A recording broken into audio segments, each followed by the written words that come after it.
We've said in here a bunch that in contract negotiations in sports, that when things are quiet, that means things are going good. Tranquilo, tranquilo, right? So when things get loud, things are going bad. Obviously, things with Dalvin Cook are not going very swimmingly at this moment in time.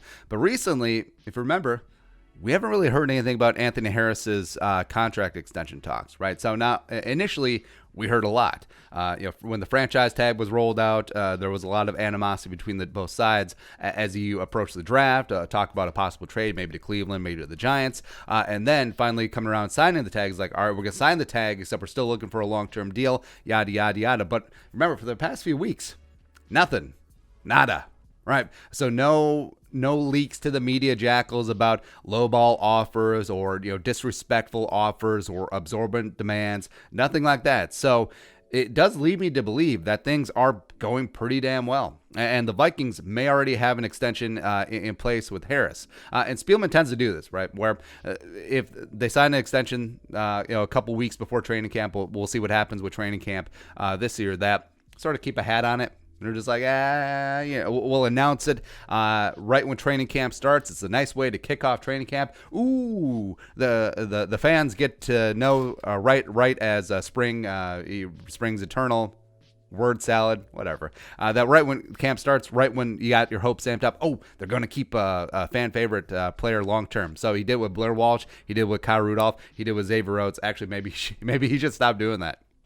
I don't know, but I would not be shocked at all if first couple of days of training camp, TCO Performance Center Bar and Grill, no fans allowed in the stands, but whatever. That Anthony Harris, it's announced that he signed a long-term extension. It's going to be the Vikings ball hawking free safety for the next couple of seasons, which would be great. Like, also, I'm a big guy when it comes to distribution of resources, right? When it comes to the NFL and salary cap league. So if this is baseball, I don't care, pay everyone.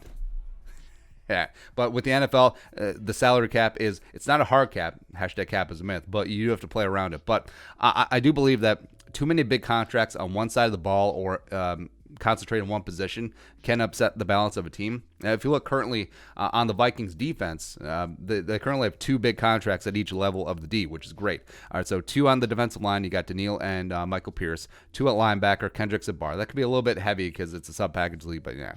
And then two in the secondary, you got Harris and Harrison Smith. Well, Harris on the tag. But that is balance. And the Vikings do have the luxury right now of paying two high-end safeties long-term money. Also, I think Harrison Smith should have one more extension to get him some more guaranteed money and finish his career in purple. But they can do that because they currently don't have any high-end cornerback contracts. And also, even mid-tier cornerback money right now is extremely high-end safety money if you look at the per-year averages, because no Xavier Rhodes contract on the books, he gone. No extension for Trey Waynes, who was making $9.69 million, nice, on his fifth-year option last year, he gone. No Mackenzie Alexander extension, he gone. So everybody in that cornerback room is either on the rookie deal or introductory deal. So the Vikings are freed up in that secondary. If you look at the defensive backfield as a whole, as opposed to looking at why you're paying two safeties big money.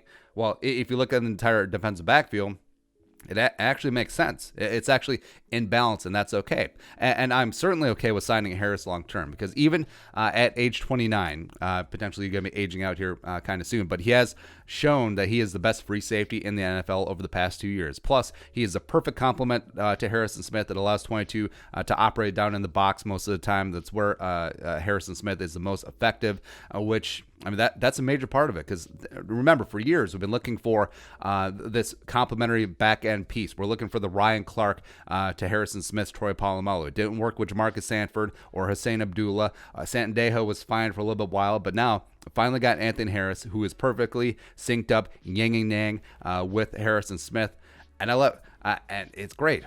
Keep that intact, especially with that young cornerback room. The Vikings do need some talent, some veteran leadership on that back end. And if they kept Harris locked up long term, it's great. And also, I would be fine if he approaches like top end safety money, like looking at the Honey Badger deal. So 3 years, $42 million, $26.8 million guaranteed, $14 million per year. Yeah, Harris and Honey Badger are two different players. I think Honey Badger is much more versatile. He can play free safety, he can play strong safety, he can play slot cornerback, he can play cornerback, he can do all those things. But Anthony Harris, straight up, like we talked about last week, is the best free safety in the NFL.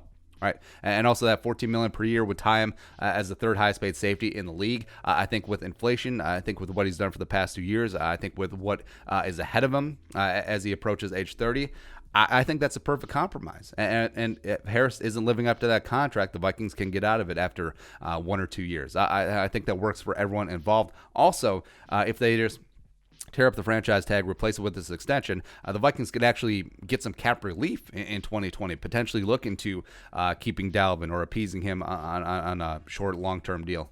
Even though that's oxymoron. Short, long-term deal, like a 2 or 3 year deal? Yeah, because Anthony Harris right now is due to count $11.441 million against the 2020 cap on the franchise tag, hashtag cap is a myth, so they could even lower that and allow the Vikings to keep Anthony Harris and Dalvin Cook. But we'll see. But right now, I'm hopeful. And also from things I've been hearing, I think that something may be done long-term with Anthony Harris, number 41 in purple, for a long time. Let's go. All right, so your thoughts, Anthony Harris, extension possibility. Let us know in the comment section below. Subscribe for daily Vikings takes. You want to support the work, pull some on the Venmo. Please give us a follow on social media as well. But until next time, Skol, production value.